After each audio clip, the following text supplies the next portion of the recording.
I used to think I would live out the rest of my life quietly, like any obedient middle-aged woman. A peaceful home.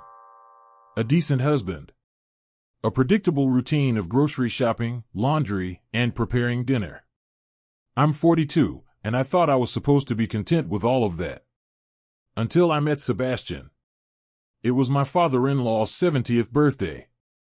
The entire extended family had gathered at his big house in the suburbs. I wore a wine-colored midi dress, minimal makeup, and had my hair tied back in a neat ponytail. Just a family gathering, nothing special. And then he walked in, Sebastian, my father-in-law's longtime best friend. He was calm, rugged, and somehow timeless. The kind of man whose presence makes a woman like me, standing just on the other side of youth, instinctively turn her head. He wore a soft blue shirt, khaki pants, and an old leather watch that looked like time hadn't worn it down but made it more intriguing. And he looked at me. Not a passing glance like most men. It was a slow, steady gaze, direct, unafraid, unapologetic. As I reached for a glass of wine, he was already there, smiling. "You must be Michael's wife, right?" he asked. I nodded. "He's a lucky man," he said, his voice low and warm. Such a simple line, and yet, the way he said it, the way he looked at me, it made something inside me quiver. I smiled politely, told myself it was just a harmless compliment from an older man. But deep down, something shifted. After that day, Sebastian started visiting more often. At first, it was to play chess with my father-in-law.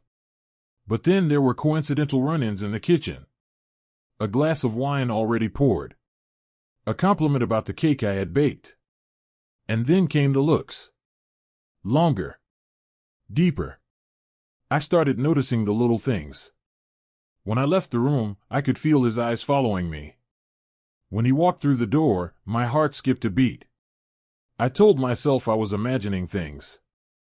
But soon, I began picking out dresses more carefully on days I knew he'd stop by. I applied a bit more lipstick. Let my hair down. No reason, really. Just instinct. My husband, Michael, didn't notice a thing. He was always busy, working late, and when he finally came home, he barely had energy to eat dinner and crash in front of the TV. We hadn't been intimate in months. Not because of fights or some dramatic fallout, we just faded. Like fabric left too long in the sun. I didn't blame Michael. But I missed being touched. Missed being seen, not as a mother, not as a dependable wife, but as a woman. That Saturday afternoon, Michael had to leave for an unexpected work trip. My father-in-law took the kids out for dinner and a movie. I planned to stay home, take a bath, put on a face mask, and enjoy the quiet. But just as I was pouring myself a glass of wine, the doorbell rang. It was Sebastian. "Just dropping off a book your father-in-law lent me," he said, holding up a worn leather-bound novel. "Hope I'm not intruding?" I invited him in. Poured us both some red wine. Sat across from him in the living room. The conversation flowed, movies, food, Paris. He had lived in France for 5 years in his youth. I listened to him talk, wide-eyed, like a 20-year-old hearing about the world for the first time. I laughed more than usual. He didn't talk much, but what he said lingered. And then, he looked at me again. That look, bold and bare. "I have to say something," he said softly. I looked up. "Do you have any idea how beautiful you are?" I let out a nervous laugh. "Sebastian." But he didn't wait for rejection. He stepped closer. "You know what you've been missing, don't you?" My breath caught. I should have stood up, told him to leave. But I didn't move. Instead, I placed my wine glass on the table and whispered, "The bedroom's upstairs." I don't even remember how I made it up the stairs. My legs were trembling. My heart was pounding like thunder in my ears. I stepped into the bedroom. A place that had felt lifeless for so long suddenly seemed charged with electricity. I stood in front of the mirror, pulled out the tie from my hair. My dress slipped off my shoulders. Behind me, I heard the door close softly. Sebastian stepped in. Quiet. Intentional. He came close. His fingers brushed the small of my back. I closed my eyes. His lips touched the side of my neck, slowly, burning. Clothes fell to the floor. Breaths grew heavy. Fingers traced lines I had forgotten existed. Our bodies found each other like rivers rejoining at a bend. And mine, for the first time in years, felt truly alive. The bed creaked under our rhythm. The scent of skin, the taste of red wine on my tongue, the soft gasp that escaped my lips, all of it blended into something primal, tender, forbidden. Sebastian wasn't aggressive. He unraveled me, piece by piece, with patience and understanding. The way a man touches a woman when he knows she's starved for intimacy, not just sex. When it ended, we lay side by side. His arm draped over my waist. Silence. Except for our breathing. And the soft tap of rain beginning to fall on the roof. "I won't apologize," he said. I smiled, resting my head on his chest. "Neither will I. I don't know what will happen next. But I do know, for the first time in a long time, I didn't feel invisible. I felt seen. Desired. Awake. And that is terrifyingly addictive." The morning after, I woke up in my own bed. Sunlight filtered through the curtains, soft as a caress against my bare skin. The room still held the scent of the night before, warm skin, hurried breaths, the lingering taste of red wine, and a trace of sweat against the silk sheets. I turned to the side. Sebastian was no longer there. But the pillow still had the imprint where his head had rested. I lay still, staring at the ceiling, and for the first time in years, I smiled to myself, the smile of a woman who had just been awakened after a long, quiet slumber. Not by love, but by desire. Sebastian had left a note on my vanity, folded neatly in half. "Thank you for letting me touch the part of you that's still wild and beautifully alive. S." I folded it and held it close to my chest. It had only been one night. But I knew it wouldn't end there. In the days that followed, I lived in two worlds.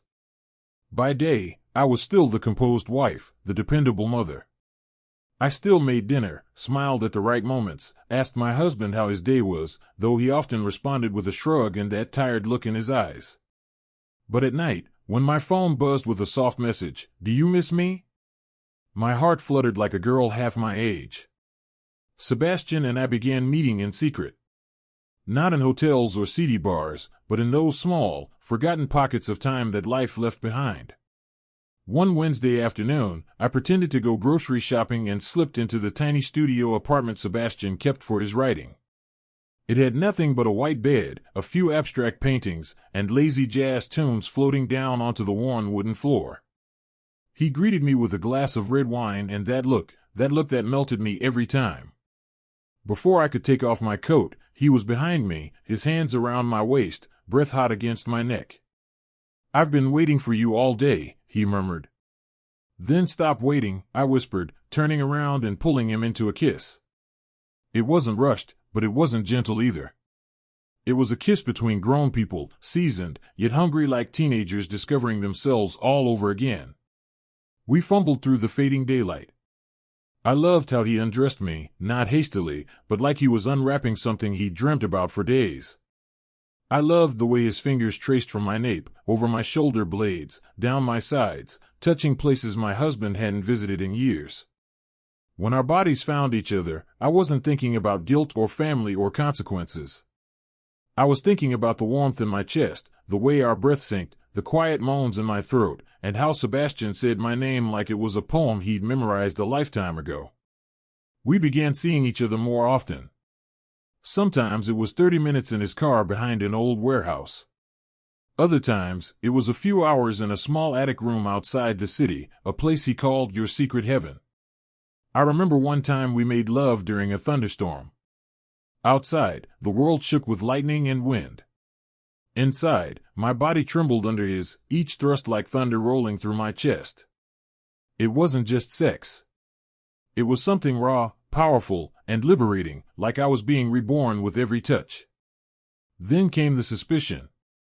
Michael, my husband, started asking questions. Why I'd been going out so often. Why I wore makeup to buy groceries. I laughed it off. Dodged it.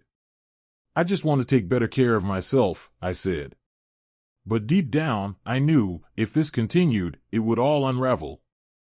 So one evening, I looked into Sebastian's eyes and said, "We need to stop, for a while." He didn't protest. Just nodded. "I understand. But I won't disappear. I'll be here when you need me." I returned to normal life. Or at least, I pretended to. But everything had changed. I had tasted something no long-term marriage could offer, not security, not comfort, but that spark of being wanted, again. One night, lying next to Michael, I realized the most painful truth of all wasn't that I had cheated. It was that I had forgotten who I was. And Sebastian had simply reminded me. That night, I picked up my phone. There was an unsent message from Sebastian. "I don't know if you'll read this, but I miss you. Not just your body, but the way you look at me, like I'm the only man who's ever mattered."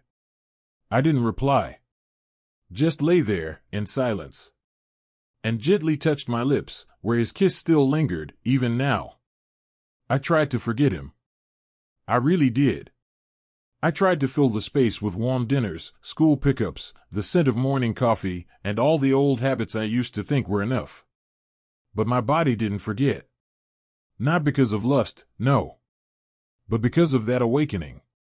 A soft brush on the wrist, a glance across the shoulder, warm breath against my ear, those used to be nothing, until Sebastian gathered them into something that made me feel like a woman again. And then one night, he called. His voice was low and warm, still the same. "I know you're trying to forget me. But if this is the last time, let me see you. Just once. No promises. No words if you don't want them." I didn't say yes. I just stayed quiet. And then I drove to him, same place, same little attic room where it all began. The door opened, casting golden light across his tall frame, white shirt, sleeves rolled, the scent of wine in the air. "You're still as beautiful as the first time I saw you," he said. I didn't respond. I just stepped in and shut the door behind me. Like I was locking out the rest of the world. He didn't rush me. Didn't grab me. We just stood there, staring, for what felt like forever, until my heart started to race. Then he stepped closer. Slowly. His hand reached up, brushed along my jawline, slid into my hair. "I've dreamed about you every night," he murmured. I looked up, no longer hiding anything. "What did you dream?" I whispered. Sebastian leaned in, lips grazing mine, so soft I thought I imagined it. "That you still belong to me, for just one last night." When his mouth truly met mine, the room fell silent. No more rain tapping the roof. No more ticking clock. Just my heartbeat in his hands, unbuttoning my blouse like he was unwrapping a memory too sacred to rush.